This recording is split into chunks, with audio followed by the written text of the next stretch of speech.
What Jessica didn't know was that while she was dismissing me as some confused old woman, I had been quietly investigating the quote, perfect boyfriend she'd been hiding from the family for 6 months.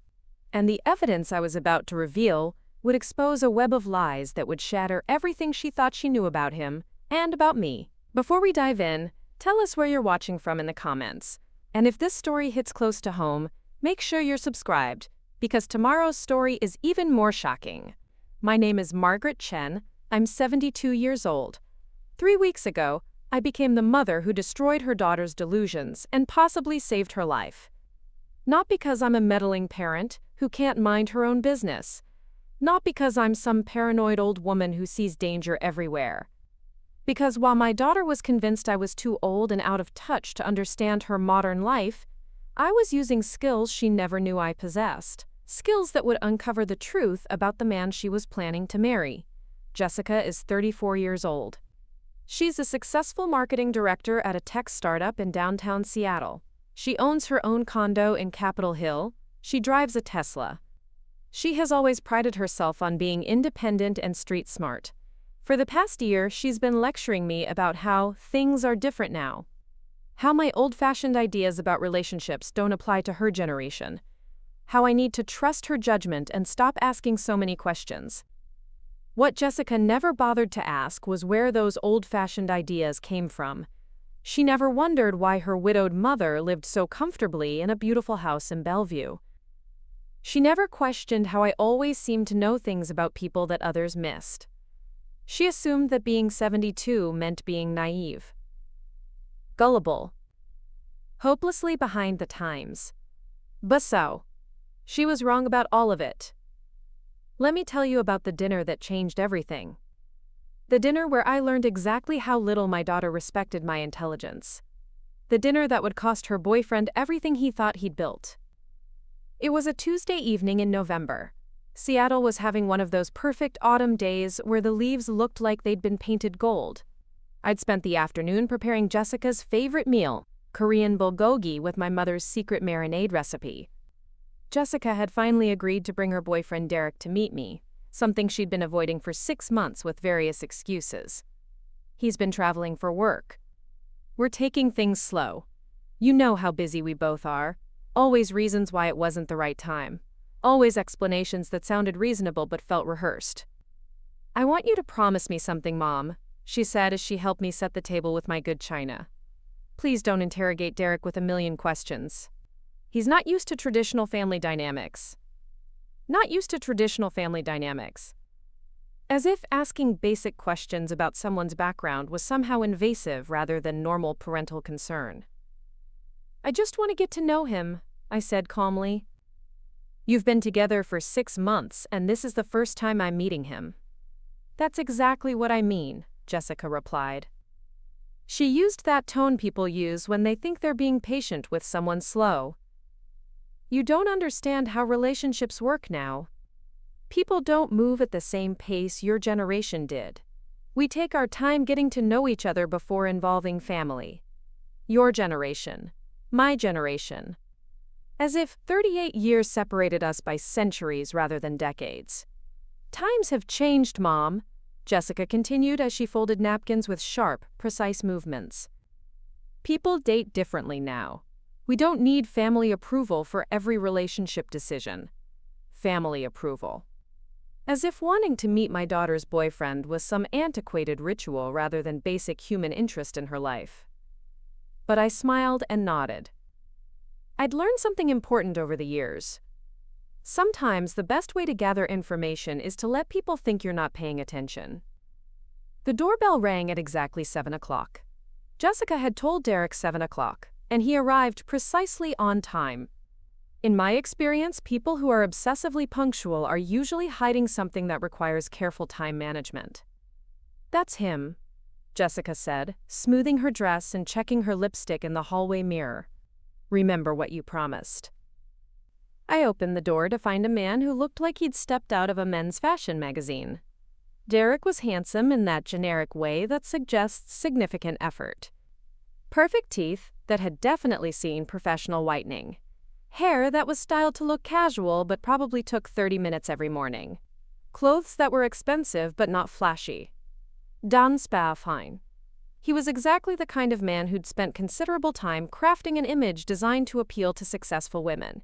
Mrs. Chen, he said with a warm smile, offering a firm handshake and direct eye contact. It's such a pleasure to finally meet you. Jessica talks about you constantly. Jessica talks about you constantly. A phrase that sounds warm but reveals nothing specific about what she'd actually said. Please, call me Margaret, I said, stepping aside to let him in. Jessica's told me so much about you, which wasn't true. Jessica had told me almost nothing about Derek beyond his first name, and that he worked in business. But Derek didn't know that. Something smells incredible, Derek said, looking around our home with what appeared to be genuine appreciation. Is that Korean food? I love Korean cuisine. I love Korean cuisine. Present tense. As if he were an expert rather than someone making polite conversation.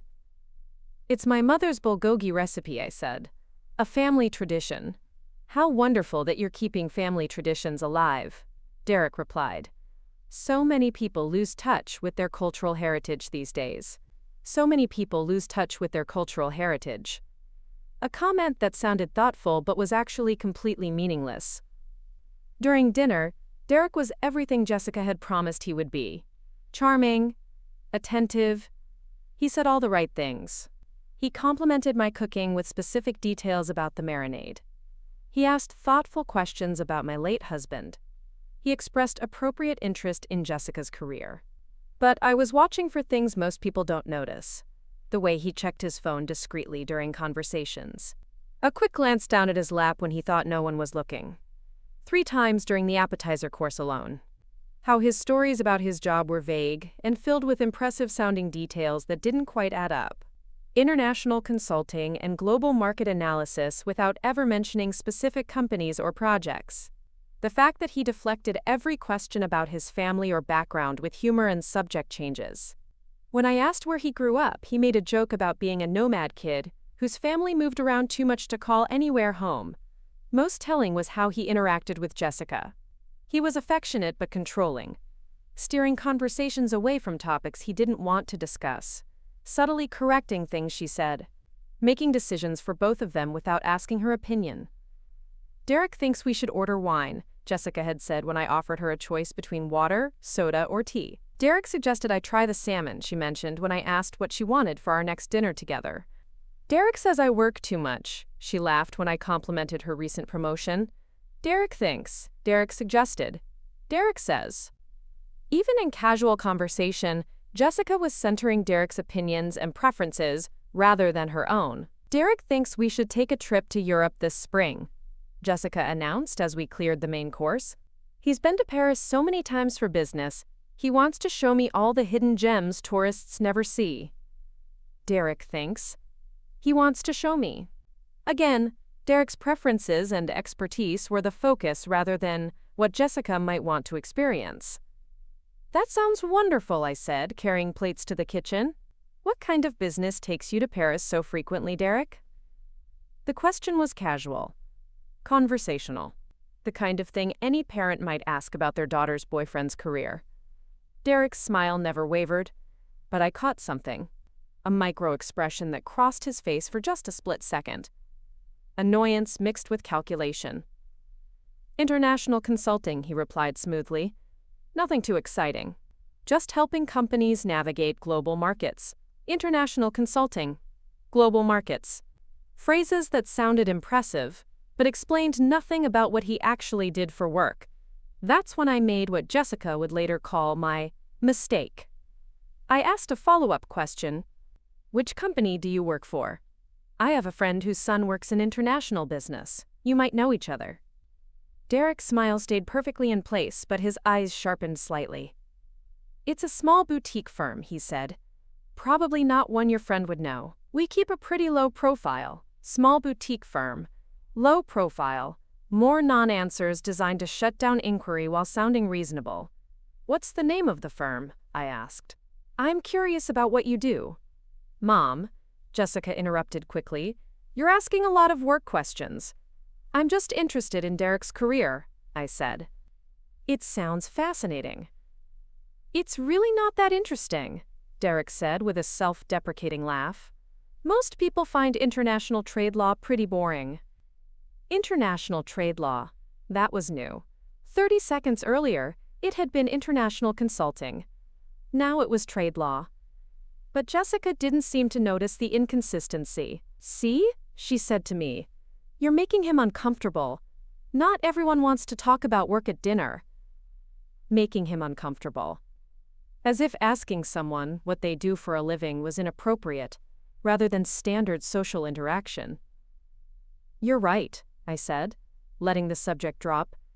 "I'm sorry, Derek. I didn't mean to put you on the spot." "No worries at all," Derek said graciously. "I appreciate your interest. It's just that work can be pretty dry dinner conversation." Pretty dry dinner conversation. Another deflection dressed up as consideration for others. The conversation moved on to safer topics. Movies. Travel. Jessica's work. Derek was charming and engaged, but I noticed he kept steering things back to Jessica's life, rather than sharing details about his own. When Jessica mentioned her promotion to senior marketing director, Derek beamed with pride. "I'm so proud of her," he told me. "She's incredibly talented. One of the smartest people I know." But when I asked Derek about his own career achievements, he was modest to the point of vagueness. "Oh, I just do my job," he said. "Nothing as impressive as what Jessica accomplishes." Just do my job. Nothing as impressive.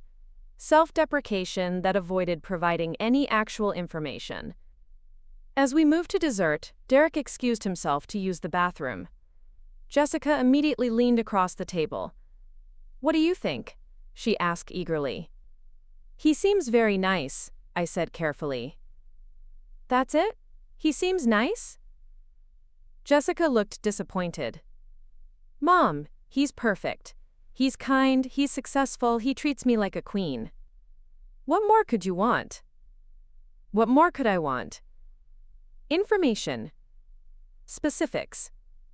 Details about his background that went beyond surface charm and vague job descriptions." "How did you two meet?" I asked. "At a coffee shop near my office," Jessica said. "He was there, working on his laptop, and I spilled my latte all over his table. He was so sweet about it. Insisted on buying me a replacement, and we ended up talking for 2 hours. A meet-cute story. Perfect and romantic. The kind of story that sounds too good to be true, because it usually is." "What was he working on? On his laptop?" "Some business proposal," Jessica said with a wave of her hand. "I don't really understand all the technical details of his job." "Some business proposal. Technical details." More vagueness from both of them.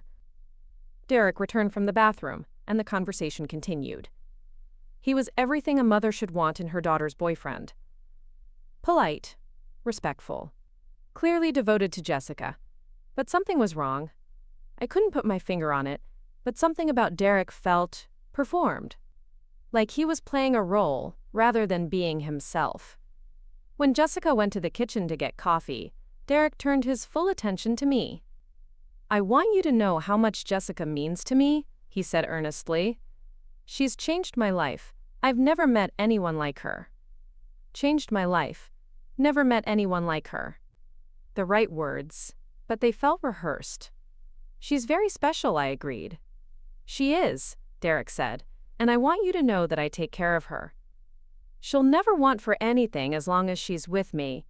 Take care of her. Never want for anything." As if Jessica were someone who needed taking care of rather than an independent woman with her own successful career. "Jessica is pretty good at taking care of herself," I said. "Of course," Derek said quickly. "I didn't mean to suggest otherwise. I just meant that I want to support her dreams and ambitions." Support her dreams and ambitions. Another perfectly appropriate response that somehow felt wrong. Jessica returned with coffee, and the evening continued pleasantly. Derek helped clear dishes. He complimented the meal again. He asked about family photos on my mantle. Everything was perfect. Too perfect. As they prepared to leave, Jessica pulled me aside. So? She asked again. What do you really think? He's very charming, I said. But? Jessica prompted. I can tell there's a but coming. No but, I said. I just don't know very much about him yet. What do you mean? Well, I still don't really understand what he does for work. Or where he's from. Or anything about his family. Jessica's expression shifted from hopeful to frustrated. Mom, those things don't matter as much as you think they do. They don't matter? Not the way they used to, Jessica said. We don't need to have our entire life histories investigated before we can date someone. Entire life histories investigated. As if basic questions about someone's background constituted an investigation rather than normal getting-to-know-you conversation. I'm not trying to investigate anything, I said. I just want to know more about the man you're serious about. But that's the problem, Jessica said. Her frustration was building. You're approaching this like it's 1950. You want to vet Derek like he's asking for my hand in marriage. You want references and background checks and family histories. References and background checks. I'd asked what he did for work and where he was from. Hardly an FBI investigation. That's not how things work now, Jessica continued. Modern relationships are built on trust and emotional connection. We don't need to know every detail about each other's past to know we're compatible. Modern relationships, trust and emotional connection, don't need to know every detail. Derek appeared in the doorway. Everything okay? He asked. Just having a mother-daughter chat, Jessica said with forced lightness. Your mom is wonderful, Derek told Jessica. I can see where you get your warmth and intelligence. Perfect response. Complimentary without being over the top. Designed to diffuse any tension. Thank you for a lovely evening, Margaret, Derek said to me. I hope we'll have many more dinners together. I'm sure we will, I said. After they left, I sat in my living room thinking about the evening. Derek had been everything Jessica said he was. Charming, attentive, respectful. But he was also evasive. Vague about his work. Reluctant to share personal information. And there was something about the way he interacted with Jessica that bothered me. Not anything I could point to specifically. Just a feeling that something wasn't quite right. Nasty. I decided to do something I hadn't done in years. Something Jessica would have been shocked to learn I was capable of. I decided to do a little research on Margaret Chen's new boyfriend. Because while my daughter thought being 72 meant being naive about modern relationships, she had no idea that her mother had spent 30 years developing skills that made background research second nature. Skills I'd learned in a career she knew nothing about. Skills that were about to uncover every lie Derek had told her. The next morning, I sat down at my computer and started with the basics. Social media profiles. LinkedIn. Google searches. Coiches. Coiches. Coiches. Coiches. Coiches. Coiches. Coiches. Coiches. Derek Marquez had a LinkedIn profile that looked perfectly professional. Marketing consultant. Previously worked for several well-known companies.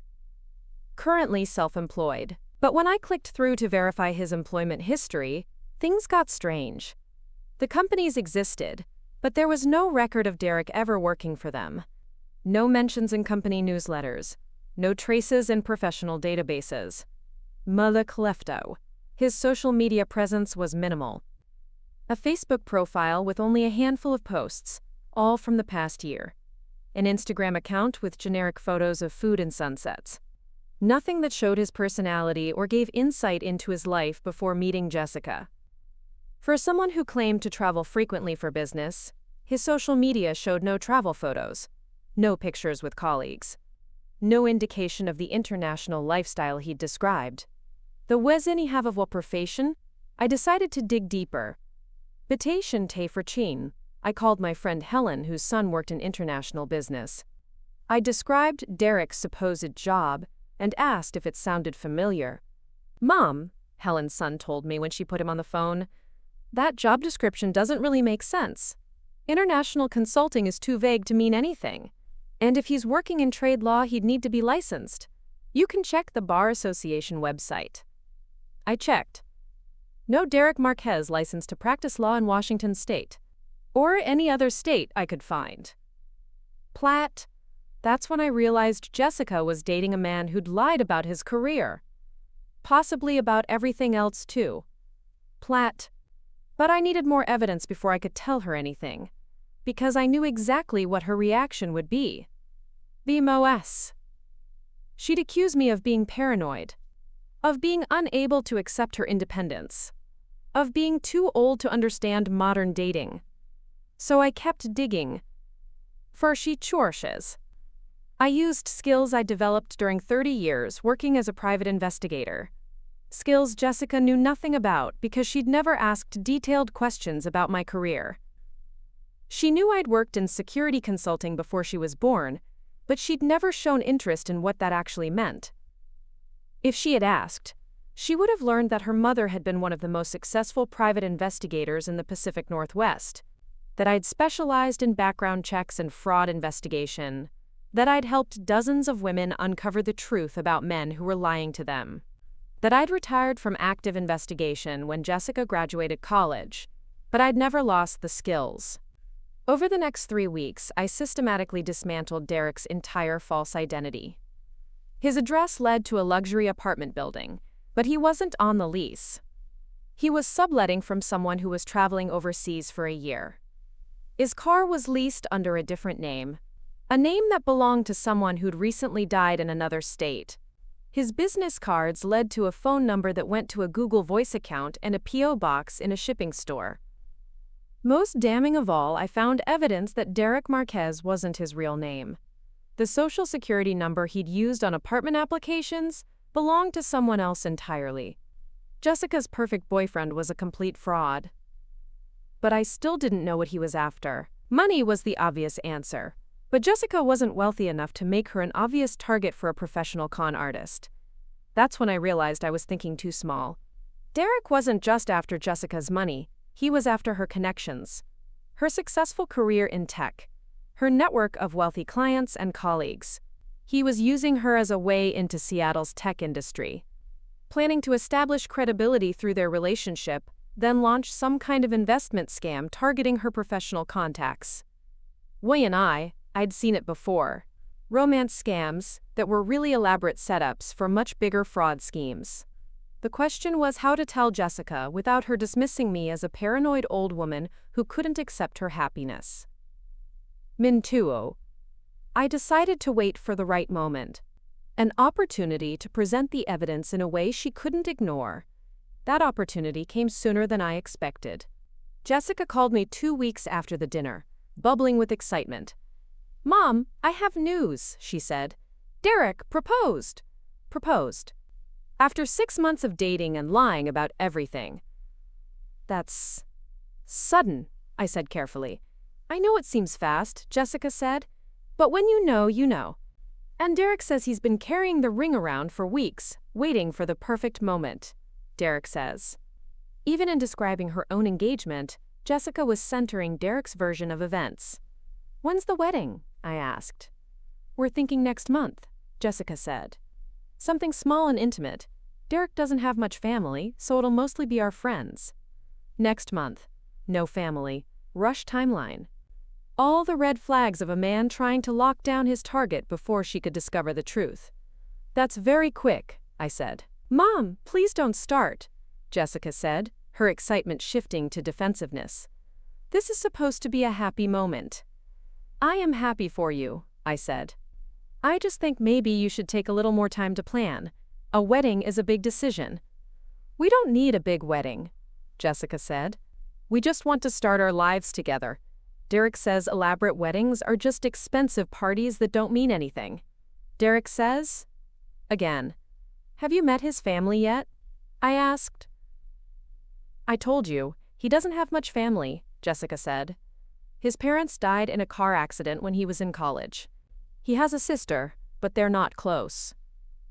"They're not Mariki. Watch it close, the one name on. Dead parents. Estranged sister. Convenient family situation that eliminated the need for background verification. What about friends from before he moved to Seattle? Mom, why are you asking so many questions? Jessica snapped. You're doing exactly what you did at dinner. You're looking for problems that don't exist. Looking for problems that don't exist. If only she knew how many problems actually existed. I'm just trying to understand Derek better, I said. You would understand him better if you gave him a chance instead of interrogating him, Jessica said. This is exactly what I mean about generational differences. You automatically assume something's wrong instead of just accepting people at face value. Accepting people at face value. As if taking someone's word without verification was wisdom rather than naivete. You arape salio shay. Mwafur hasa bamasa hiwas. That's when I made my decision. I couldn't wait for a better moment. Jessica was about to marry a man who'd lied about everything, and I had to stop her. Jessica, I said, I need to tell you something about Derek. No, Jessica said firmly. I don't want to hear it. Whatever conspiracy theory you've cooked up, I don't want to hear it. Conspiracy theory. As if documented evidence was the same as paranoid speculation. Just listen for a minute. No, Mom, Jessica interrupted. This is exactly what I was afraid would happen. You can't accept that I'm happy, so you're inventing reasons why my relationship is doomed. Inventing reasons. If only she knew how much evidence I had. Derek is a good man who loves me, Jessica continued. And if you can't see that, then maybe you're the one with the problem. Maybe you're the one with the problem. Because wanting to protect my daughter from a con artist was somehow the real issue. That's when Jessica delivered the line that would haunt our relationship forever. Mom, you're too old to understand how modern relationships work. Just stay out of it, and let me handle my own life. Too old to understand. Those 4 words crystallized everything I'd been watching unfold over the past year. Every dismissive comment about my outdated concerns. Every assumption that my age made me irrelevant to her adult decisions. Every suggestion that experience was somehow less valuable than being current with modern trends. I'm not trying to control your life, I said quietly. Yes, you are, Jessica said. You're trying to sabotage my happiness because you can't accept that things are different now. That I don't need your approval or protection.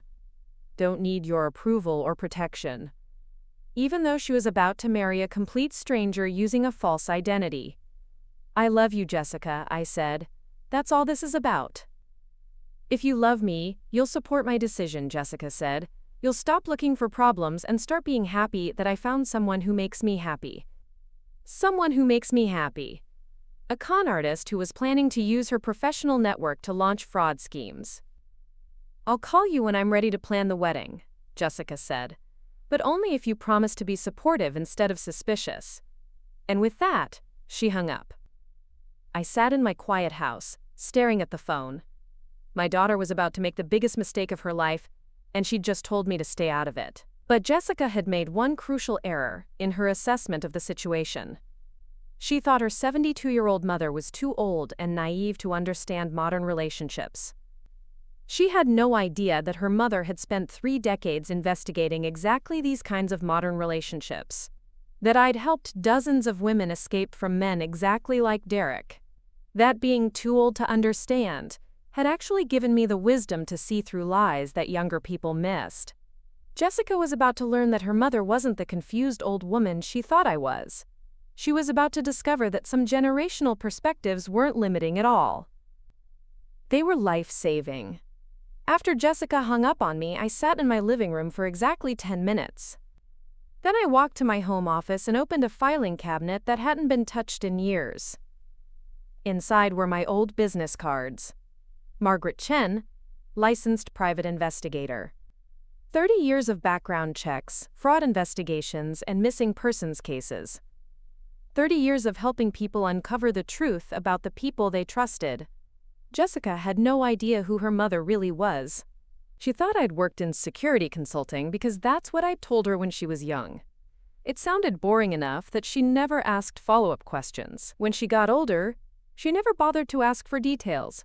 Titas she had asked, she would have learned some interesting things about her mother, like the fact that I'd been one of the most successful private investigators in the Pacific Northwest, that I'd specialized in romance fraud and identity theft, that I'd helped over 300 women discover the truth about men who were lying to them, that I'd retired when Jessica graduated college, not because I was getting old, but because I wanted to spend more time with my family, that I'd kept my license active and my skills sharp just in case my daughter ever needed protection from exactly the kind of man she was about to marry. I pulled out my laptop and opened files I hadn't accessed in 2 years. Contact lists for databases that most people don't know exist. Professional networks that can trace anyone, anywhere, if you know how to ask the right questions. Derek Marquez thought he was dealing with a naive elderly woman who would accept his lies at face value. Where he was about to learn how wrong he was. The first thing I did was run a comprehensive background check, using tools that aren't available to the general public. Professional databases that compile information from dozens of sources. Credit reports, employment records, legal filings, property ownership, vehicle registrations. Within an hour, I had confirmed what I'd suspected. Derek Marquez didn't exist. The social security number he'd used on his apartment application belonged to a Derek Marquez who had died in a car accident in Phoenix 6 months ago. The real Derek Marquez had been 63 years old, married, with no connection to Seattle or international consulting. Jessica's boyfriend was using a dead man's identity. But I needed to know who he really was, and what he was really after. Hito. I started with the apartment building where he was supposedly living. A quick call to the management office, posing as someone verifying employment for a loan application, gave me useful information. The apartment was leased to Margaret Chen. No relation to me despite the shared surname. Margaret Chen was supposed to be overseas for a year-long work assignment. He'd sublet the apartment through a private arrangement, not through the building management, which meant there was no official record of who was actually living there. I needed to get more creative. That evening, I drove to Derek's building and sat in my car across the street. It was a nice complex in Belltown, the kind of place that young professionals chose when they wanted to live downtown, but couldn't afford the luxury high-rises. At 7:30 p.m., Derek emerged from the building. He was dressed casually, jeans and a sweater, but he moved with purpose. He walked 3 blocks to a small internet cafe that stayed open late. I followed at a distance. Derek spent 2 hours at the internet cafe, working on a laptop and making phone calls. He was careful to use a computer terminal rather than his own device. He paid cash for his time rather than using a credit card. All behaviors consistent with someone who didn't want their online activities traced. When Derek left the cafe, he walked to a different apartment building 6 blocks away. He used a key to enter through the side door. So Derek wasn't living where he claimed to live. He was staying somewhere else entirely, Torresai. I wrote down the address and went home to do more research. Torres. The building Derek had actually entered was a cheap, monthly rental complex. The kind of place that didn't ask too many questions about references or background checks, as long as you paid cash up front. A call to a contact I'd used during my investigation days got me the information I needed. The apartment was rented to a Michael Torres. No credit check. No employment verification, just first month's rent and deposit paid in cash 3 months ago. Michael Torres.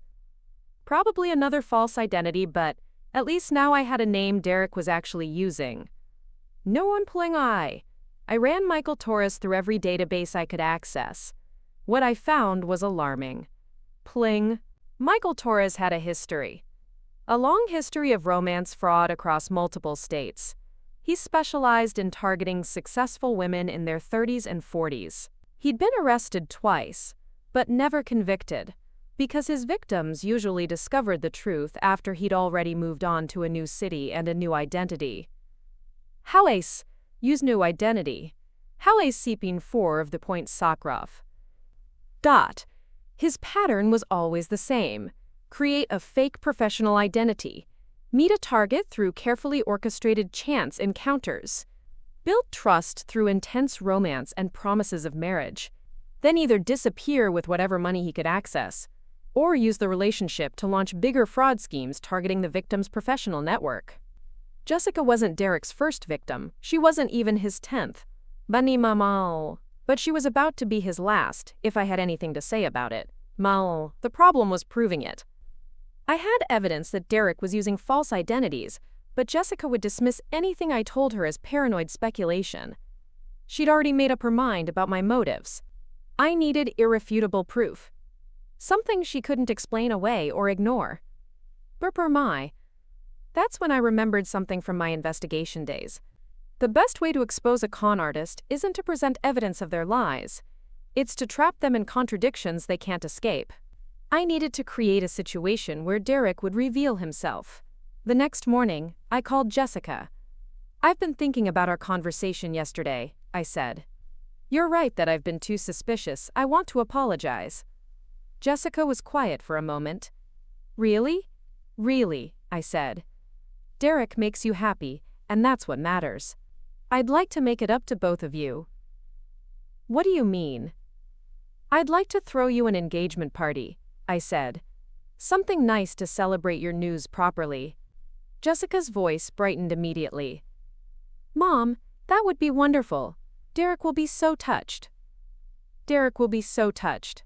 Even in accepting my apology, she was centering Derek's hypothetical reaction rather than her own feelings.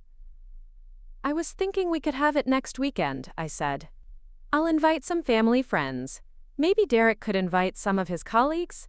I'd love to meet the people he works with." A slight pause. "I'll ask Derek about his work friends. He's pretty private about mixing business and personal relationships." Private about mixing business and personal relationships. Another excuse for why no one had ever met Derek's supposed colleagues. "Of course," I said. "Whatever he's comfortable with. I just want to celebrate your happiness." After we hung up, I started planning an engagement party that would expose every lie Derek had told. I invited 24 people. Family friends who'd known Jessica since childhood. Professional contacts from my own background verification days.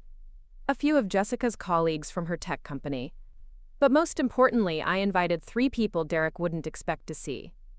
First, I contacted Helen's son, the one who worked in international business. I explained that I wanted him to meet Derek and verify his professional credentials, just to put my mind at ease. Onyu kai kei. Second, I reached out to a former colleague who now worked for the state licensing board for attorneys. Someone who could definitively confirm whether Derek was licensed to practice law. Third, I called an old friend who worked in immigration services. Someone who could verify Derek's claims about international travel and business trips. I didn't tell any of them that Derek was likely using a false identity. I just asked them to have normal professional conversations with him and let me know if anything seemed off. The party was set for Saturday evening. Jessica was excited about introducing Derek to more of our family and friends. Derek agreed to attend, though Jessica mentioned he seemed nervous about meeting so many people at once. Nervous, as he should be. Friday evening, I got a call from Jessica. "Mom, Derek wanted me to ask you something," she said. "Are any of your friends going to be asking a lot of questions about his work? He's worried about making a good impression." Worried about making a good impression. More likely worried about keeping his lies straight in front of people who might know enough to catch him in contradictions. "They're just normal social questions," I said. "Nothing too intense." "Good," Jessica said. "Derek's been stressed about work lately. Some big international deal that's taking up a lot of his time." Big international deal. Another vague reference to his supposed business success. "What kind of deal?" I asked casually. "Something with European markets," Jessica said. "I don't really understand the details. Derek handles all the business stuff." Jessica was completely dependent on Derek's explanations for what he did for work, and she'd never bothered to verify any of it. Saturday afternoon, I spent 3 hours preparing food and setting up my house for the party. I put out my best china and crystal. I arranged flowers. I created an environment that would encourage relaxed, open conversation. I also set up my old recording equipment in strategic locations. Nothing illegal, just devices that would capture conversations in case Derek said something incriminating that I needed to document later. Jessica and Derek arrived at 6 o'clock. Jessica looked beautiful in a navy blue dress I'd never seen before. Derek wore a perfectly tailored suit that probably cost more than most people's monthly rent. "Mrs. Chen, thank you so much for doing this," Derek said, handing me a bottle of expensive wine. "Jessica and I are both so grateful." So grateful. The perfect response from a grateful future son-in-law. But I noticed he was sweating slightly, despite the cool October weather, and his smile seemed more forced than usual. The first guests arrived a few minutes later, family friends who'd known Jessica since she was small.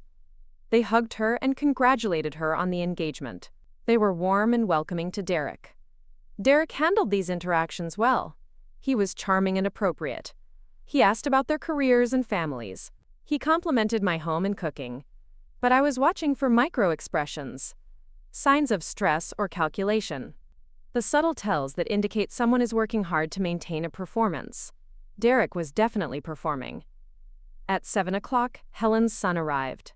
James worked for a major international consulting firm, the real kind, with actual clients and documented projects. "Derek," I said, leading James over to where Derek and Jessica were standing, "I'd like you to meet James Patterson. He works in international business too. I thought you two might have some things in common." Derek's smile stayed in place, but I saw his jaw tighten slightly. "Nice to meet you," Derek said, shaking James's hand. "What kind of international work do you do?" "Trade compliance and regulatory analysis," James said. "Mostly helping tech companies navigate European data protection laws. What about you?" "Similar stuff," Derek said vaguely. "Global market analysis and regulatory consulting." "Interesting," James said. "Which countries do you focus on?" "Mainly European Union markets," Derek replied. "Germany, France, the Netherlands." "Great markets," James agreed. "Are you familiar with GDPR implementation challenges? That's been huge for our clients." GDPR, the General Data Protection Regulation, that had been a major focus of international business for the past several years. Anyone actually working in European regulatory consulting would know it intimately. Derek hesitated for just a moment. "Of course. GDPR compliance is a big part of what we do." "Which aspects are most challenging for your clients?" James asked. "We found that data mapping requirements are usually the biggest hurdle." Data mapping requirements. A specific technical aspect that would be familiar to anyone actually working in this field. "Definitely," Derek agreed. "Data mapping is complex." Complex. A vague response that didn't demonstrate any actual knowledge. James looked puzzled, but continued the conversation politely. They talked for a few more minutes about European business regulations, with Derek giving increasingly generic responses that revealed he had no real knowledge of the subject. When James walked away, I saw him catch my eye and shake his head slightly. Derek had failed the first test. At 8 o'clock, my friend from the state licensing board arrived. Sarah had worked in attorney regulation for 15 years. She knew every lawyer licensed in Washington state, and most of the attorneys who worked on interstate cases. "Derek," I said, introducing them, "this is Sarah Mitchell. She works with the State Bar Association." "Sarah, Derek practices international trade law."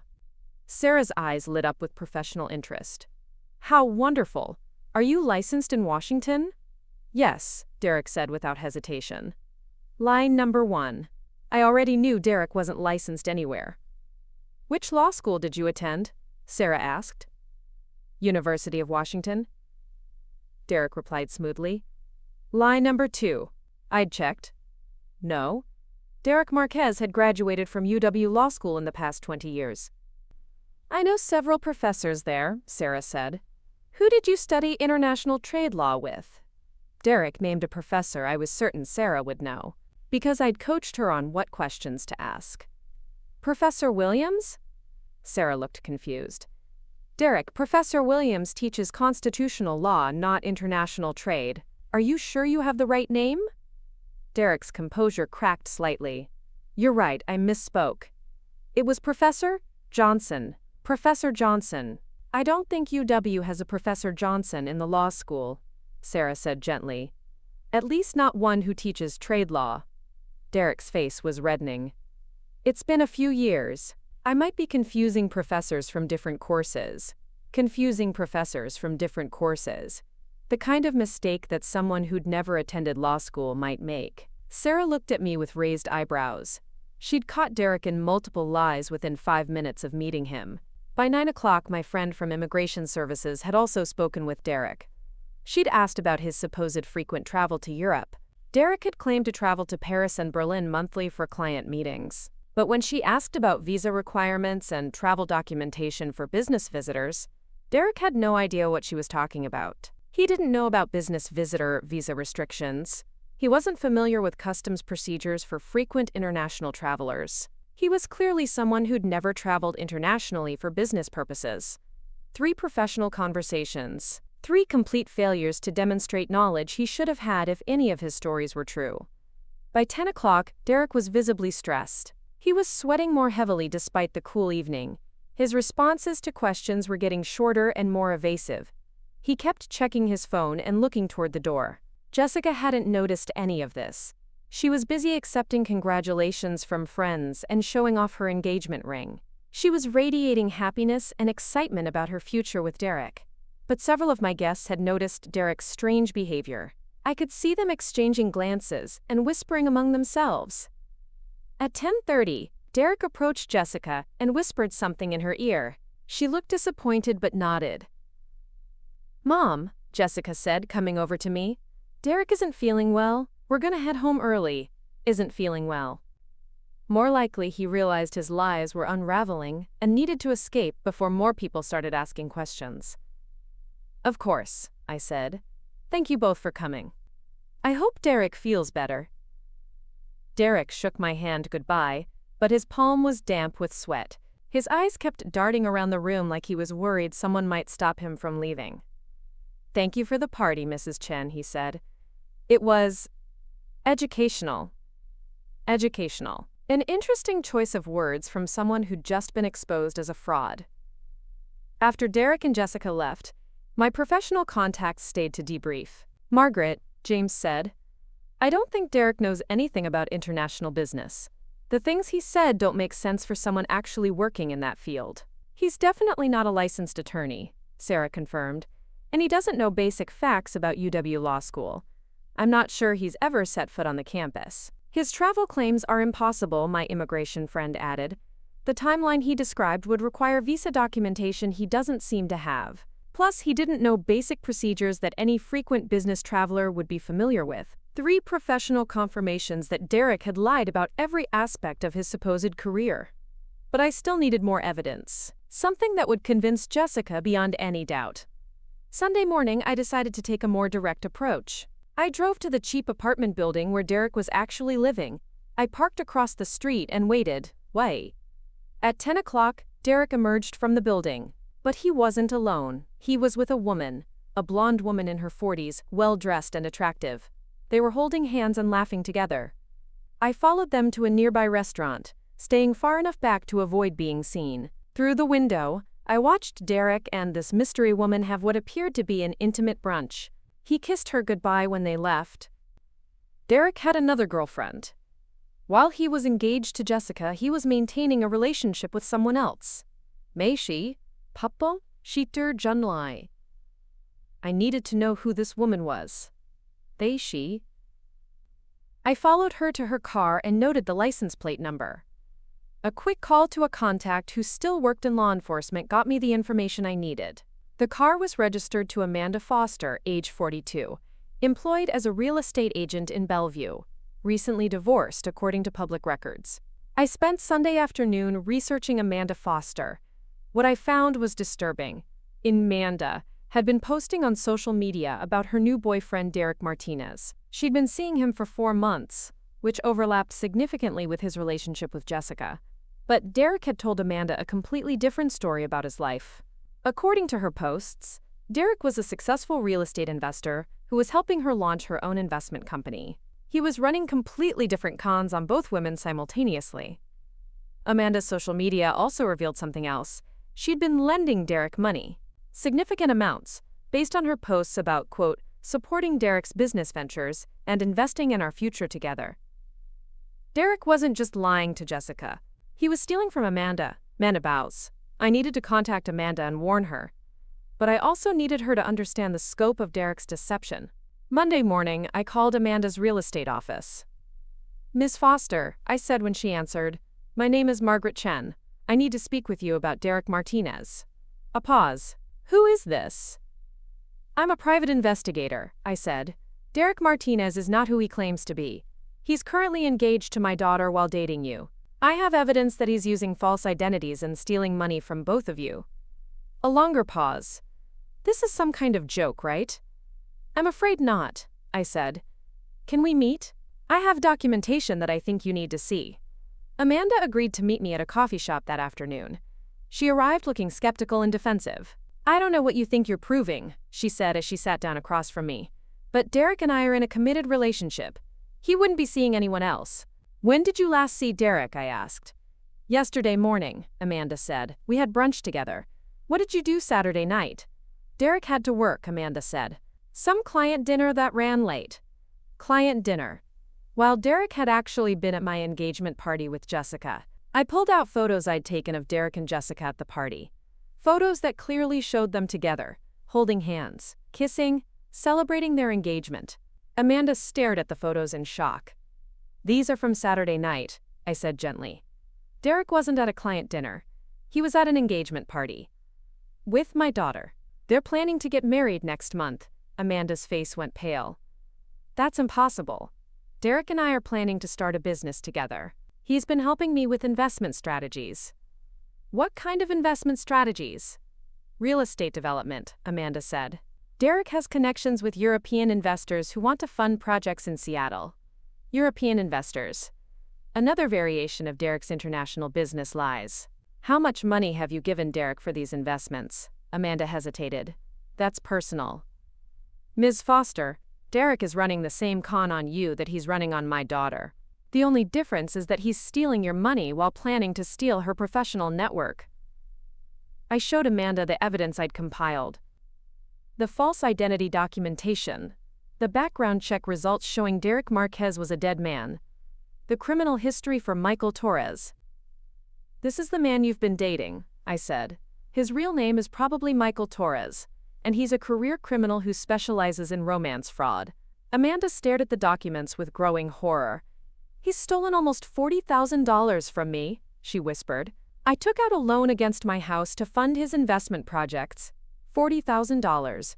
Derek had been much more successful with Amanda than I'd realized. "We need to go to the police," I said. "Both of us. You need to report the theft, and I need to protect my daughter." "Whereas you." Amanda was crying now. "I feel so stupid. How did I not see this?" "Because he's very good at what he does," I said. "He's been practicing these cons for years. He knows exactly how to manipulate successful, intelligent women." "What about your daughter?" Amanda asked. "Does she know?" "Not yet," I said. "She thinks I'm a paranoid old woman who doesn't understand modern relationships. She's refused to listen to anything I've tried to tell her." "We have to warn her." "I'm working on it," I said. "But I need to present the evidence in a way she can't dismiss." Amanda and I spent 2 hours planning our approach. We decided to contact the police first, to get official documentation of Derek's criminal activity. Then we would present everything to Jessica together. Amanda would provide evidence of the financial fraud. I would provide evidence of the false identities and romance cons. Together, we would show Jessica that her perfect boyfriend was actually a career criminal who was planning to destroy her life. Tuesday morning, Amanda and I went to the Seattle Police Department. We filed a formal complaint against Michael Torres, also known as Derek Martinez, and Derek Marquez. The detective we spoke with was familiar with romance fraud cases. She told us that Derek fit the profile of professional con artists who moved from city to city, targeting successful women and stealing their money or using their connections for larger fraud schemes. "We'll need to coordinate with other jurisdictions," the detective said. "If this guy has been doing this for years, there are probably victims in multiple states." The police agreed to investigate Derek immediately. They would verify his false identities and gather evidence for potential criminal charges. But they warned us that Derek would probably disappear as soon as he realized he was being investigated. "These guys have escape plans," the detective explained. Once they know law enforcement is involved, they usually vanish within hours, which meant I had very little time to convince Jessica of the truth before Derek disappeared forever. That evening, I called Jessica and asked her to come to my house for dinner. "Just you," I said. "I want to have a mother-daughter conversation." "If this is about Derek," Jessica started. "It's about Derek," I interrupted. "But it's not what you think. I have some things to show you that I think will change your perspective." Jessica was quiet for a moment. "Mom, I meant what I said about staying out of my relationship." "I know you did," I said. "And after tonight I will. But I need you to see something first. As a favor to me." Jessica sighed. "Fine, but this is the last time we're having this conversation." The last time. If everything went according to plan, she was right. Wednesday evening, Jessica arrived at my house looking tired and defensive. She'd clearly prepared for another argument about Derek. "Before you say anything," she said as she sat down in my living room, "I want you to know that Derek and I have moved up our wedding date. We're getting married this weekend." This weekend. Derek was accelerating his timeline, probably because he sensed that something was wrong. "Why the rush?" I asked. "Derek got a job offer," Jessica said. "A really good opportunity with an international firm, but he needs to start immediately, and they want him to relocate to their London office." London office. Another lie designed to get Jessica to commit quickly and then disappear with her. "That's very sudden," I said. "It's a great opportunity," Jessica said defensively. "Derek's been working towards something like this for years." Working towards something like this. If only she knew what Derek had really been working toward. "Jessica," I said, "before you make any final decisions, I need you to meet someone." "Mom, no, I told you." "Please," I said, "just listen for 5 minutes. After that, if you still want to marry Derek this weekend, I'll support your decision." Jessica looked suspicious, but she nodded. I called Amanda, who was waiting in my kitchen. "Jessica," I said as Amanda joined us in the living room, "this is Amanda Foster. She has something to tell you about Derek." Jessica's eyes narrowed. "Who is this woman?" "I'm Derek's other girlfriend," Amanda said quietly. The words hit Jessica like a physical blow. Her face went white, and she gripped the arms of her chair. "That's impossible," Jessica said. "Derek would never." "We've been together for 4 months," Amanda said. "He told me his name was Derek Martinez. He said he was a real estate investor. He's stolen almost $40,000 from me."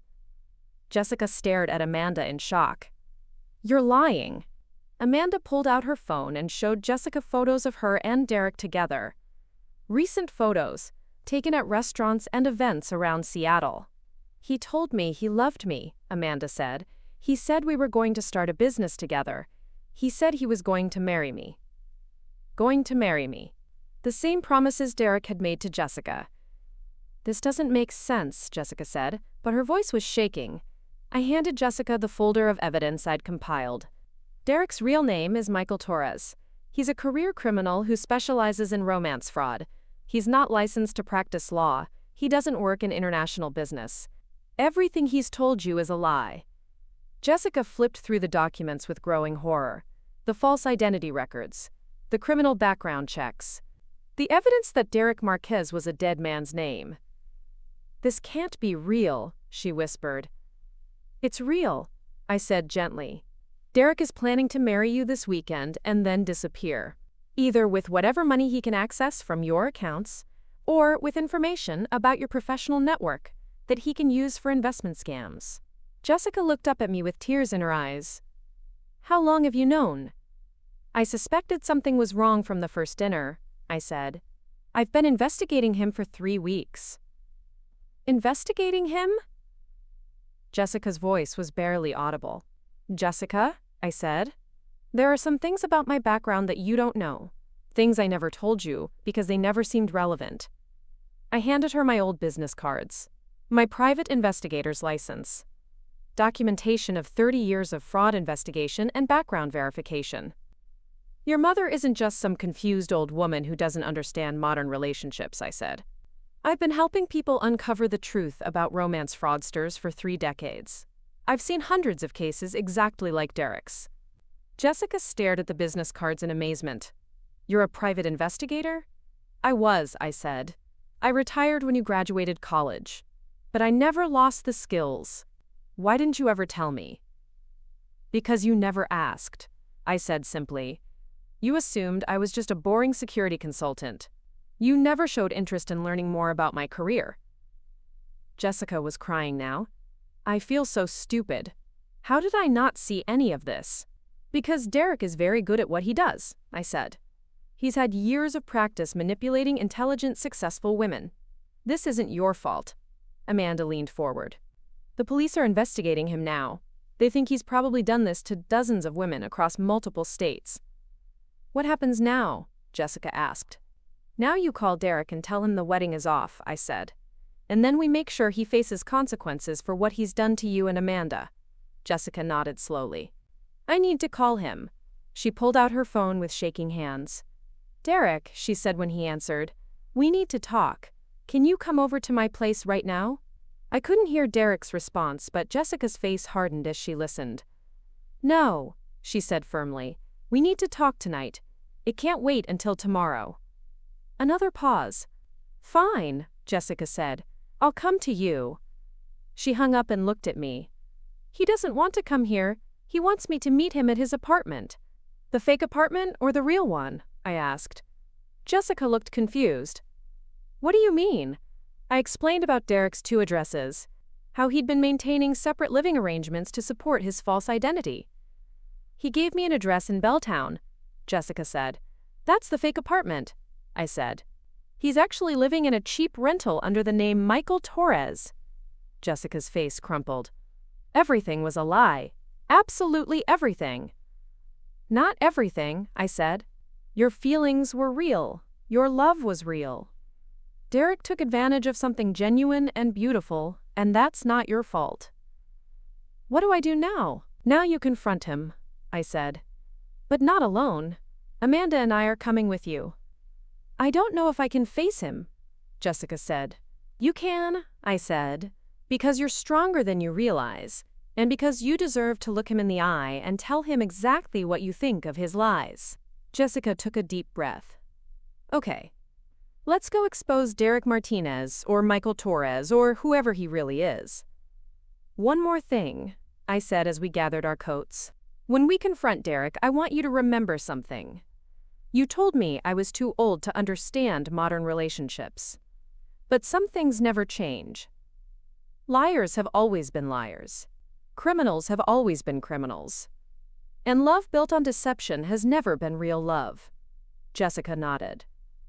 I'm sorry I didn't listen to you, Mom. You're listening now, I said. That's what matters.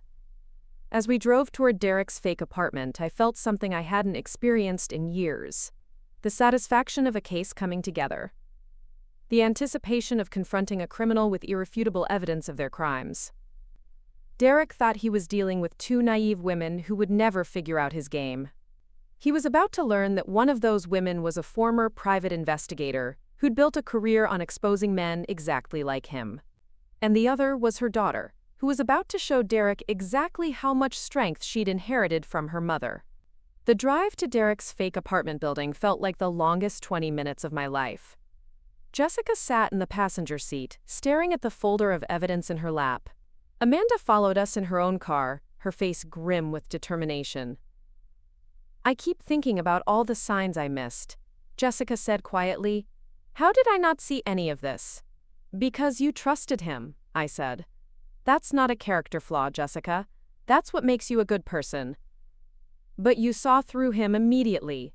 I've had 30 years of practice, I said, and I wasn't emotionally invested in the outcome.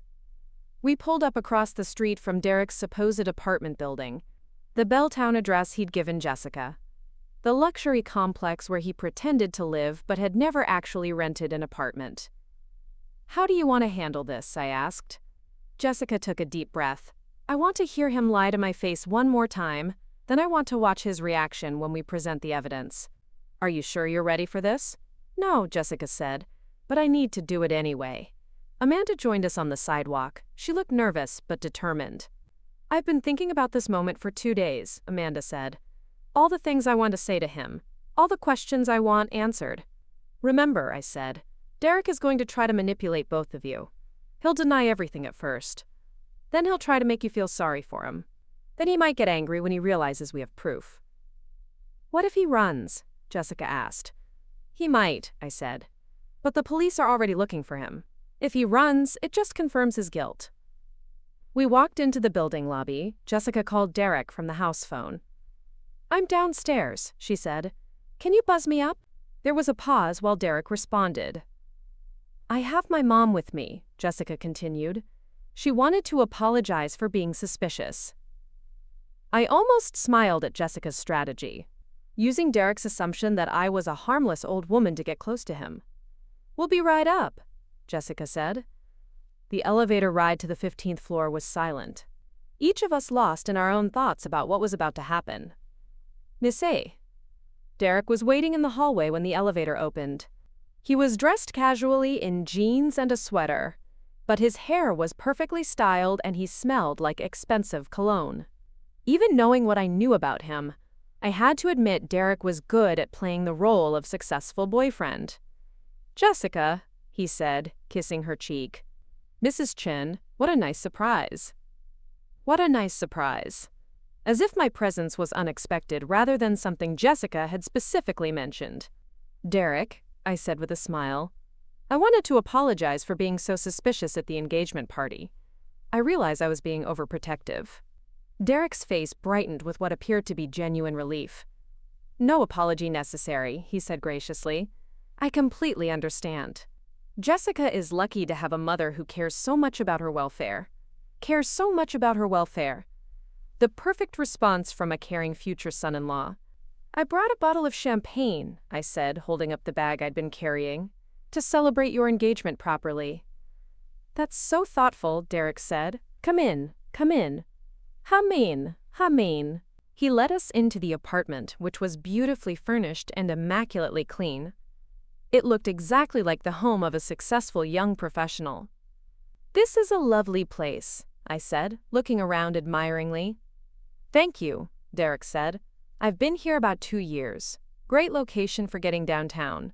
2 years. Another lie. Derek had never lived in this apartment at all. The view must be spectacular, I said, walking toward the windows. It really is, Derek agreed, especially at sunset.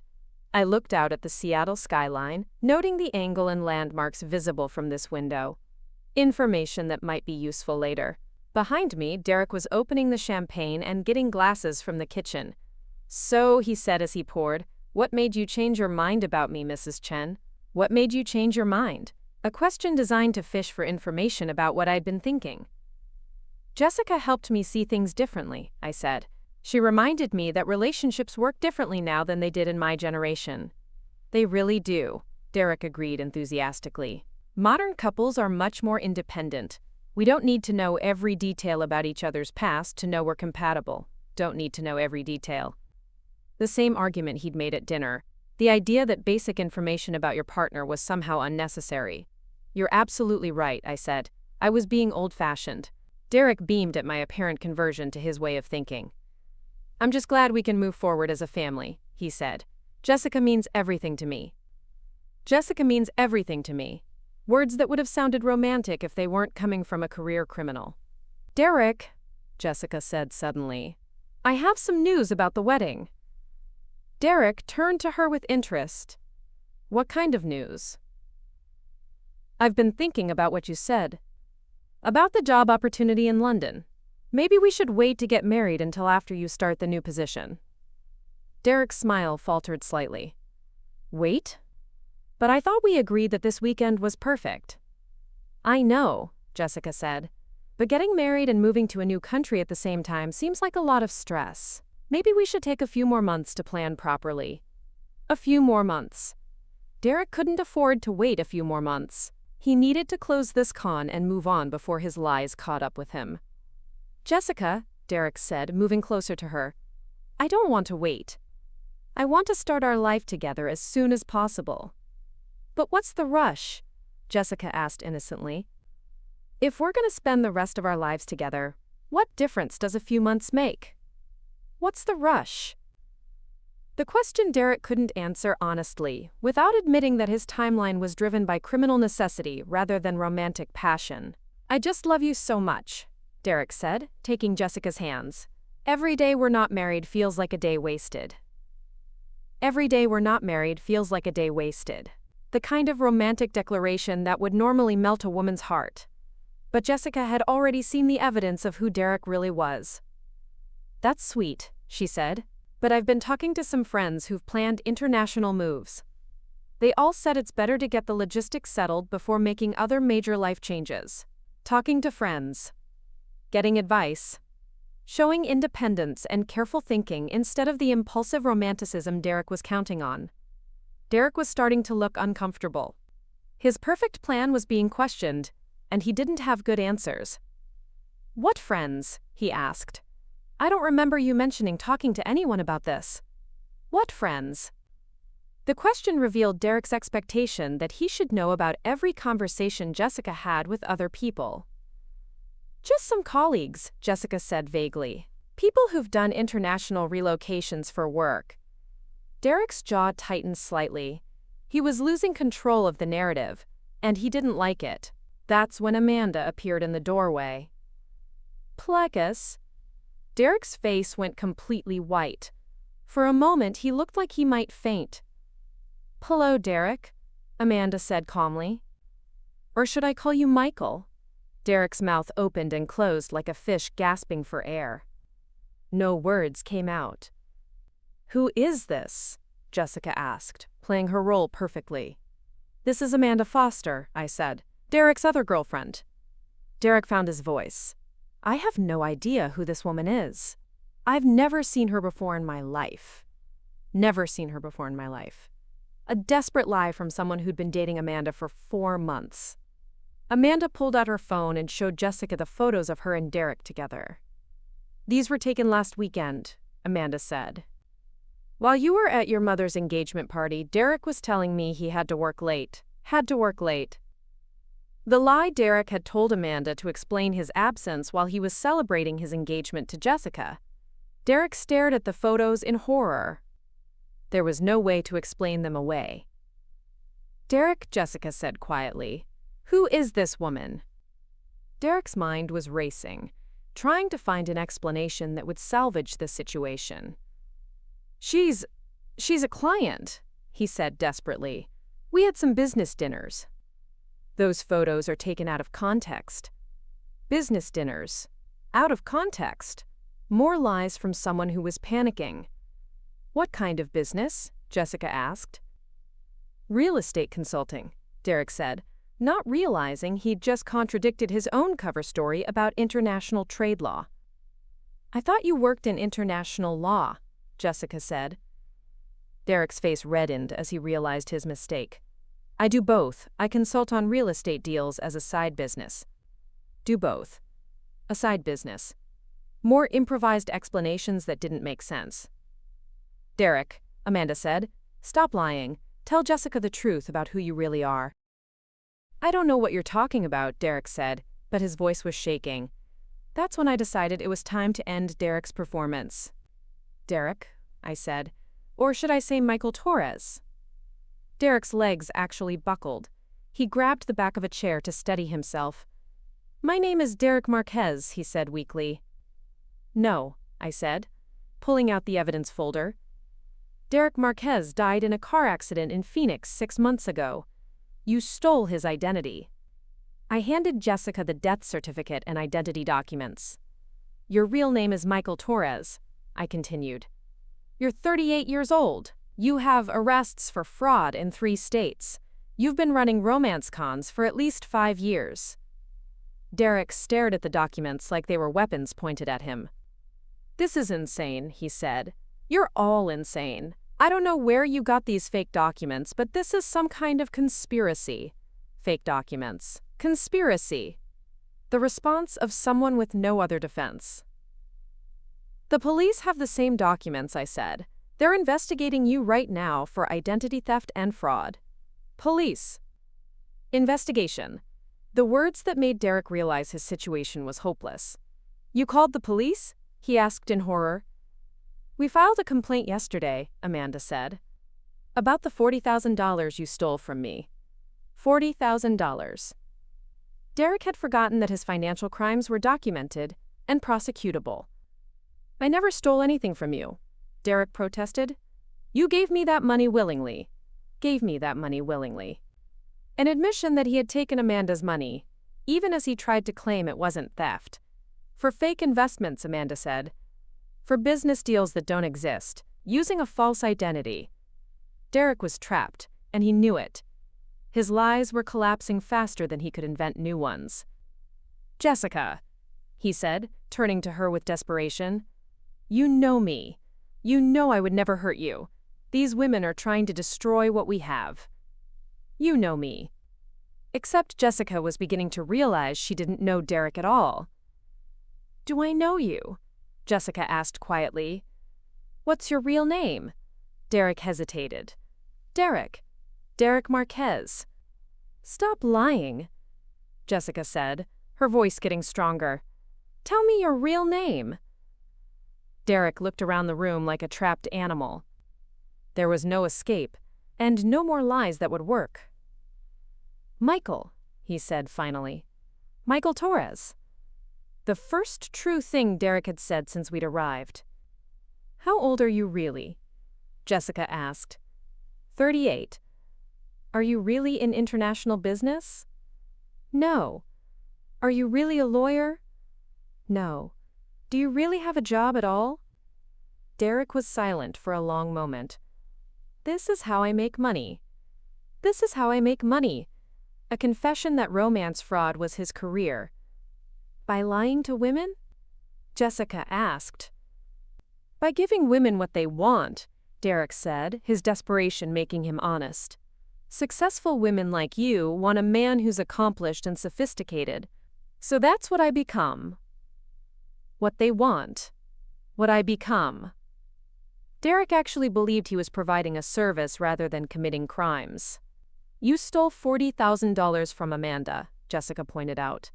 She gave me that money because she believed in our future together, Derek said. I never forced her to invest anything. Believed in our future together. Derek still didn't understand that lying to someone to get their money was theft, regardless of their willingness to give it. What were you planning to do with me? Jessica asked. Derek looked at her with something that might have been genuine regret. I was going to marry you, he said. And then we were going to move to London to start fresh. Move to London to start fresh. More lies, even in his confession. There is no job in London, I said.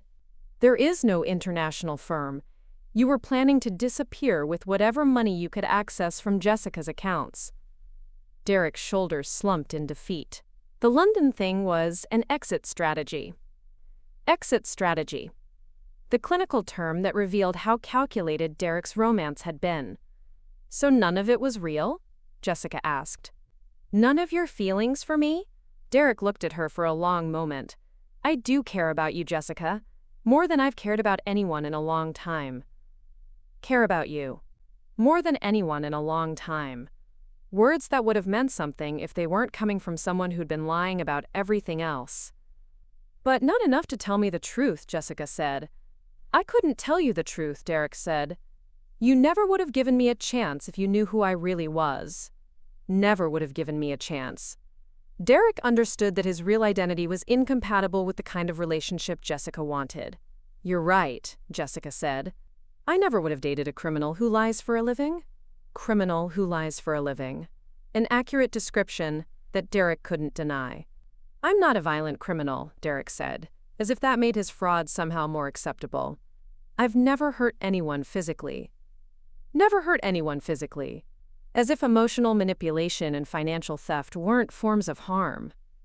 You've hurt plenty of people, Amanda said. You've stolen money from women who trusted you. You've destroyed their ability to trust anyone else. Destroyed their ability to trust anyone else. The real damage that romance fraud causes beyond just financial loss.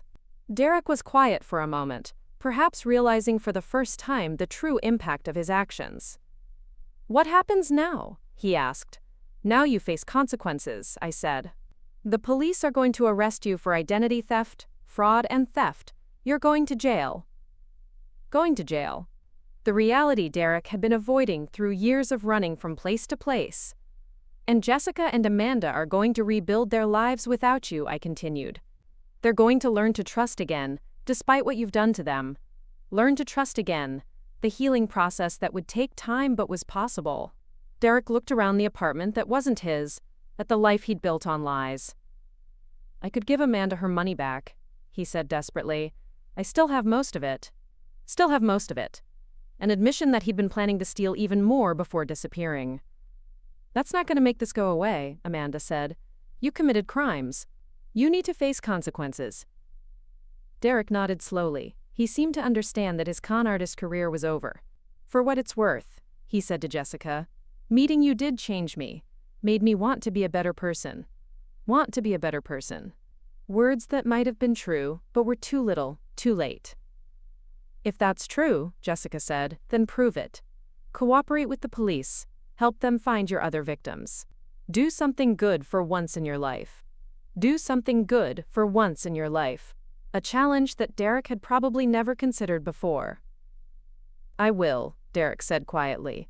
I'll tell them everything. Tell them everything. The promise of cooperation that might help other victims get justice. Just then, there was a knock at the apartment door. Seattle Police, a voice called. We're looking for Michael Torres. Derek's face went pale again. How did they find me here? I called them, I said. While you were confessing. Called them while you were confessing. I'd used my phone to contact the detective handling our case while Derek was distracted by the confrontation. Derek looked toward the door, then back at us. Don't run, Jessica said. Face this with whatever dignity you have left. Whatever dignity you have left. Advice that Derek desperately needed to hear. Derek walked to the door and opened it slowly. I'm Michael Torres, he said to the officers. I think you're looking for me. The officers looked surprised that he was cooperating so readily. You're under arrest for identity theft, fraud, and theft, one officer said, pulling out handcuffs. As Derek was being arrested, he looked back at Jessica one more time. I'm sorry, he said. I really am sorry. I really am sorry.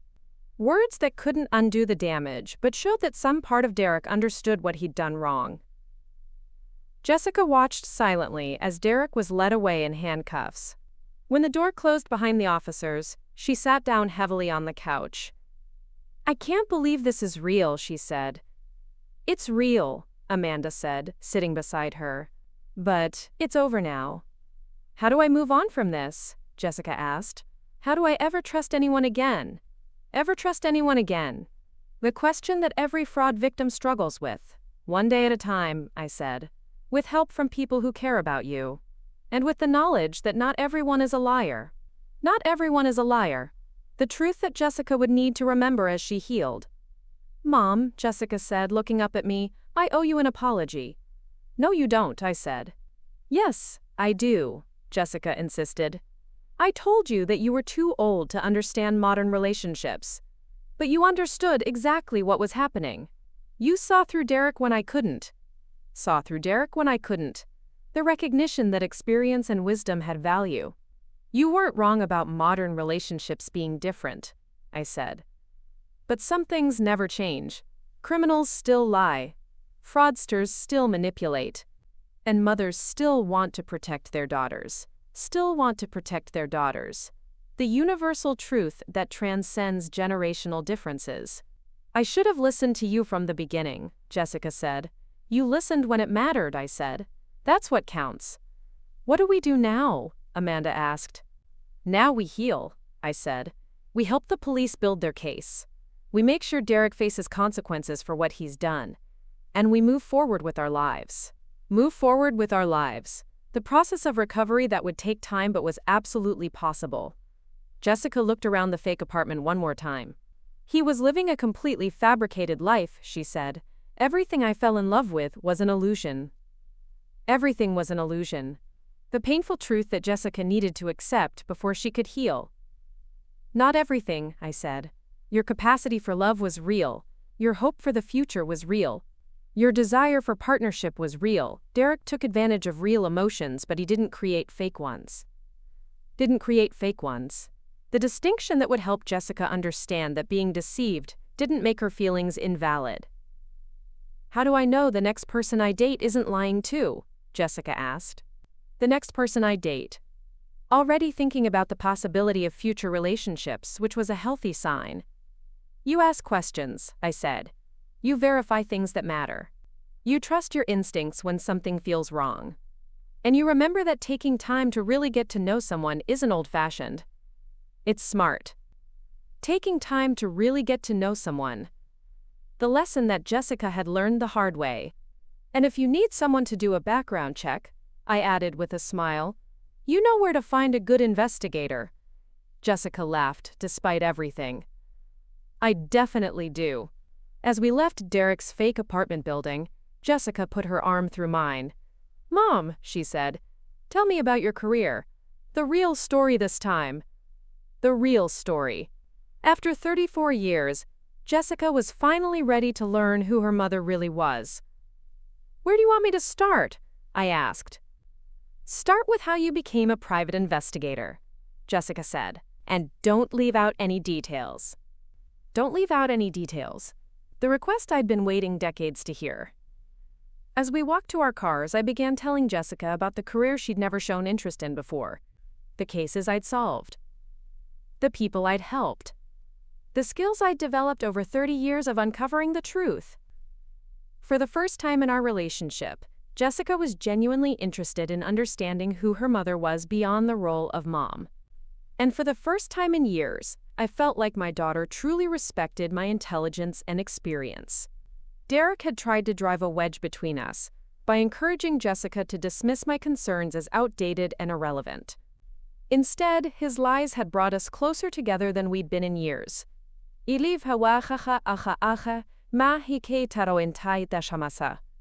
Sometimes the best way to prove your worth is to let other people underestimate you, then show them exactly what they missed. 3 months after Derek's arrest, Jessica and I sat in my living room with photo albums spread across the coffee table.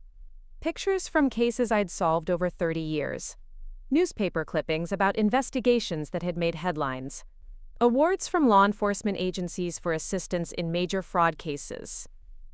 I can't believe I never knew any of this, Jessica said, holding up a photo of me receiving a commendation from the Seattle Police Department in 1995. You never asked, I said simply, and I never pushed you to be interested. But this is incredible, Mom. You helped solve hundreds of cases. You found missing people. You exposed criminals. Why did you keep it secret? I didn't keep it secret, I said. I just didn't advertise it. When you were growing up, you needed a mother more than you needed a detective. Jessica looked at a newspaper article about a case where I'd helped reunite a kidnapped child with her family. Tell me how it all started, she said. From the beginning. From the beginning.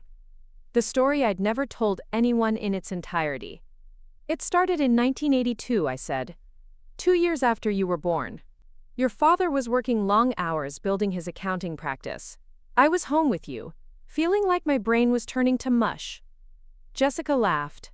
You were bored being a stay-at-home mom? Not bored exactly, I said. But I'd gotten my degree in criminal justice before you were born.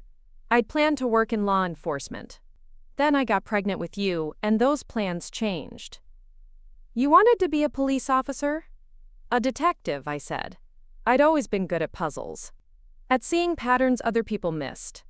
At asking the right questions to get to the truth. I pulled out my old college transcripts. Perfect grades in criminology, forensic psychology, and investigation techniques. When you were 2 years old, a neighbor asked me for help, I continued. Her sister had disappeared. The police had classified it as a voluntary missing person case because there was no evidence of foul play. What did you do? I started asking questions the police hadn't asked, I said. I interviewed the sister's friends, co-workers, people from her gym.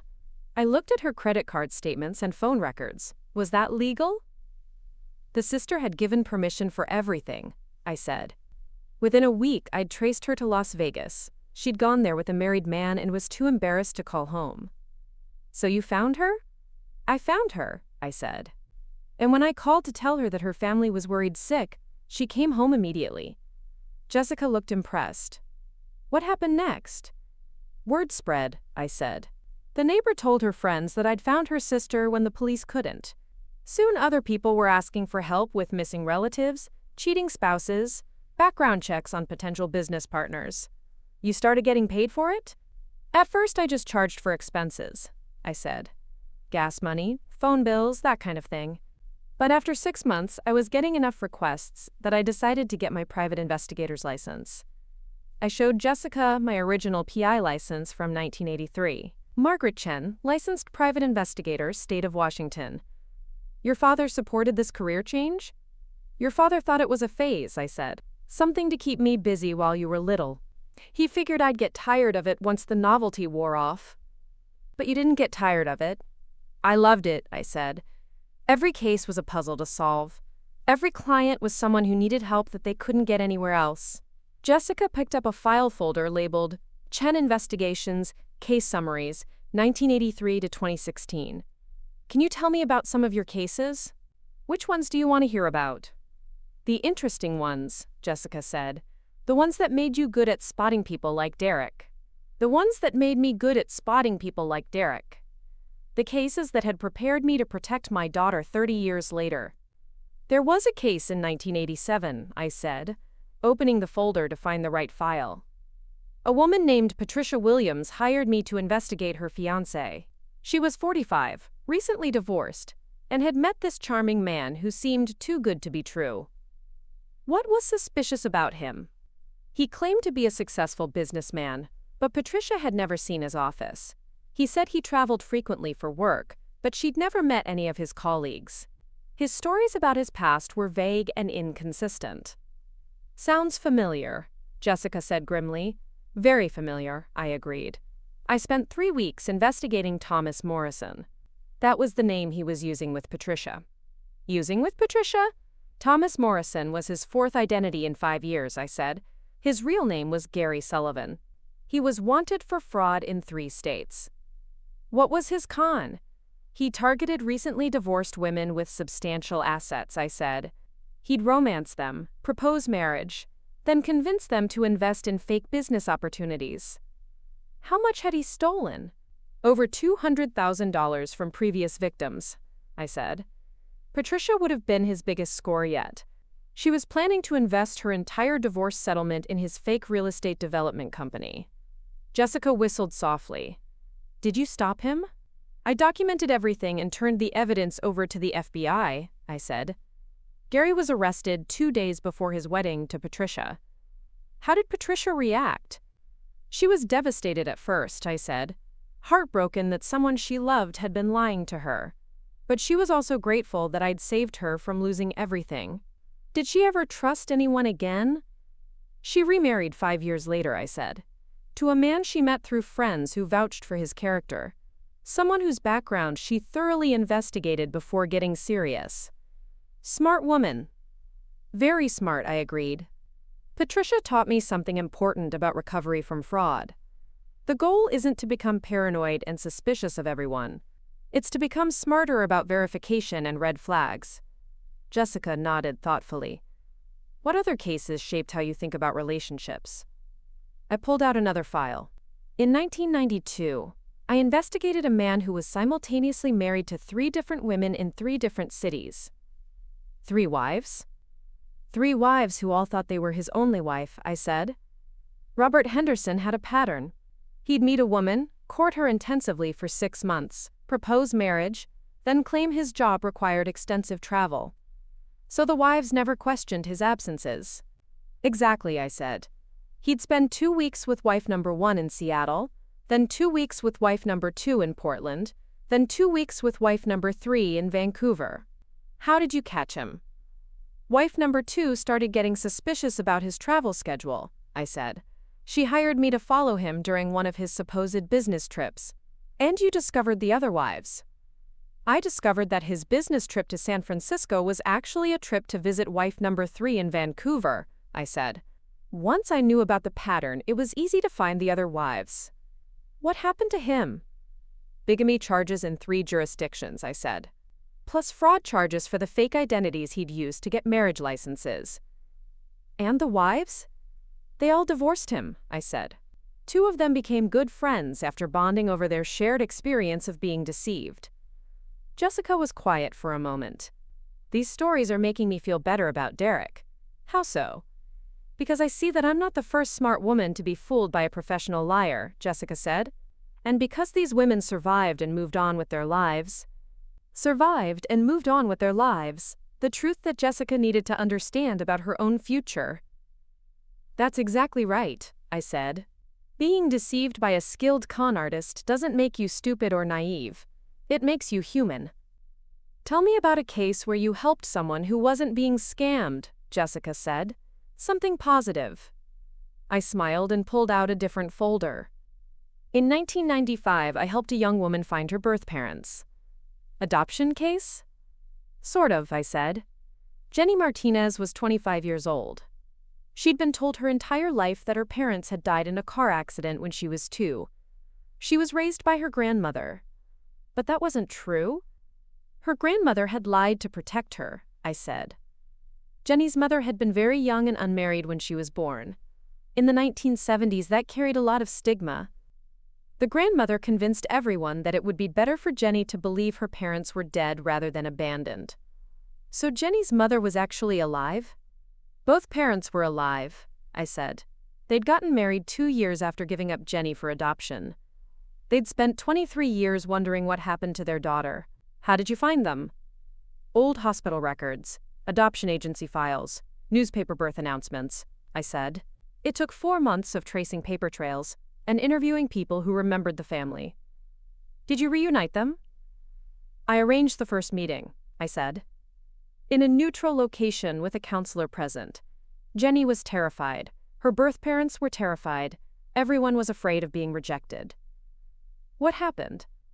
They talked for 4 hours, I said. Jenny learned that her parents had never stopped loving her. Her parents learned that she'd grown up happy and well cared for.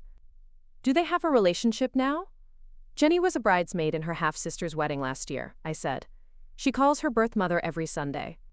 Her kids call their biological grandparents Nana and Papa. Jessica wiped away a tear. That's beautiful. That case taught me something important about secrets, I said. Sometimes people keep secrets to protect others. But secrets usually cause more harm than truth. Sometimes people keep secrets to protect others. But secrets usually cause more harm than truth. A lesson that applied to our own relationship. Is that why you never told me about your work? Jessica asked. To protect me. Partly, I said. I didn't want you to worry about the dangerous aspects of my job. I didn't want you to be scared that something might happen to me. Were there dangerous aspects? I hesitated. Some cases involved criminals who didn't want to be found. Some involved following people who might have become violent if they discovered they were being investigated. You could have been hurt. I was careful, I said. I worked with law enforcement when cases involved potential violence. I never took unnecessary risks. But there were risks. There were risks, I admitted. That's one reason I retired when you graduated college. I'd done my job for decades. I'd helped hundreds of people. I was ready to focus on being a mother and grandmother. Being a mother and grandmother, the roles I'd prioritized over professional recognition. But you kept your license active. Just in case, I said. I never expected to need investigative skills to protect my own daughter. The irony that my career had prepared me for the exact situation Jessica had found herself in. Tell me about your last big case, Jessica said, before you retired. That would be the Williams embezzlement case in 2015, I said, pulling out a thick file. Embezzlement? Jonathan Williams was the CFO of a mid-sized tech company, I said. The company's owner suspected that Williams was stealing money, but their accountants couldn't find any evidence. So they hired you. They hired me to do financial surveillance, I said, to document Williams's spending patterns and see if his lifestyle matched his legitimate income. What did you find? Williams was living like someone who made 3 times his actual salary, I said. Expensive cars, luxury vacations, a house in an upscale neighborhood that should have been out of his price range. How was he stealing the money? He'd created a series of fake vendor accounts, I said. Companies that existed only on paper. He'd approve payments to these fake vendors, then transfer the money to his personal accounts. How much had he stolen? Over $800,000 across 3 years, I said. He'd been very clever about keeping the individual transactions small enough to avoid triggering audit protocols. How did you prove it? Paper trails, I said. I tracked every fake vendor payment back to bank accounts Williams controlled. I documented his spending patterns and showed that he'd made major purchases within days of transferring stolen money. What happened to him? 5 years in federal prison, I said, plus full restitution to the company. That was your last case? My last professional case, I said. I officially retired 6 months later. Jessica closed the file folder and looked at me with new respect. Mom, you had an incredible career. You helped so many people. Why did you let me think you'd just worked in boring security consulting? Let me think you'd worked in boring security consulting. The perception I'd allowed her to maintain for 30 years. Because you never asked for details, I said. And because I thought it was more important for you to see me as your mother than as a detective. I could have seen you as both. Maybe, I said. But I was afraid that if you knew about the criminal cases and dangerous situations, you'd worry about me constantly.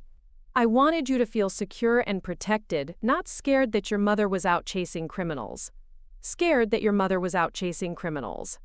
A legitimate concern for a mother who wanted her child to feel safe. I understand that, Jessica said. But I missed out on knowing who you really were for 30 years. You're knowing now, I said. And that's what matters. Jessica picked up a photo of me receiving an award from the FBI for assistance in a major fraud investigation. Derek had no idea who he was dealing with, did he? None at all, I said. He saw a 72-year-old woman and assumed I was naive and gullible. He couldn't imagine that I'd spent 3 decades investigating men exactly like him. What do you think would have happened if I'd married him? What would have happened if I'd married him? The question that still haunted Jessica. He would have disappeared within 6 months, I said. Either with whatever money he could access from your accounts, or after using your professional network to set up investment scams targeting your colleagues. And I never would have seen him again. Never, I said. You would have been left with financial damage, professional embarrassment, and the knowledge that everything you'd believed about your marriage was a lie. Everything you'd believed about your marriage was a lie. The devastating reality that I'd saved Jessica from experiencing. Thank you, Jessica said quietly. For protecting me even when I didn't want to be protected. For protecting me even when I didn't want to be protected. The acknowledgement that I'd been right to trust my instincts despite Jessica's resistance. That's what mothers do, I said. We protect our children, even when they think they don't need protection. I owe you a bigger apology than I gave you before, Jessica said. You don't owe me anything. Yes, I do, Jessica insisted. I dismissed your concerns as outdated and irrelevant. I told you that you were too old to understand modern relationships. I was completely wrong. Completely wrong. The admission that showed how much Jessica had learned from this experience. You weren't completely wrong, I said. Relationships do work differently now than they did in my generation. People meet online, they date more casually, they don't follow traditional timelines. But basic human nature hasn't changed, I said. Criminals still lie, fraudsters still manipulate, and red flags still mean the same thing they've always meant. Red flags still mean the same thing they've always meant. The universal truth that transcends generational differences. What red flags should I watch for in the future? Vague answers about work and background, I said. Reluctance to introduce you to family and long-term friends. Stories that don't add up when you pay attention to details. What else? Someone who tries to isolate you from your support system, I said. Who makes you feel like your family and friends don't understand your relationship. Who encourages you to ignore your instincts. Encourages you to ignore your instincts. The manipulation tactic that Derek had used most effectively.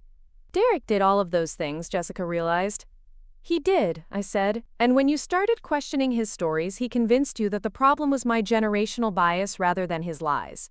My generational bias rather than his lies. The deflection that had almost worked. Ah! How do I make sure I don't fall for that again? Trust your instincts, I said. If something feels wrong, investigate it instead of ignoring it.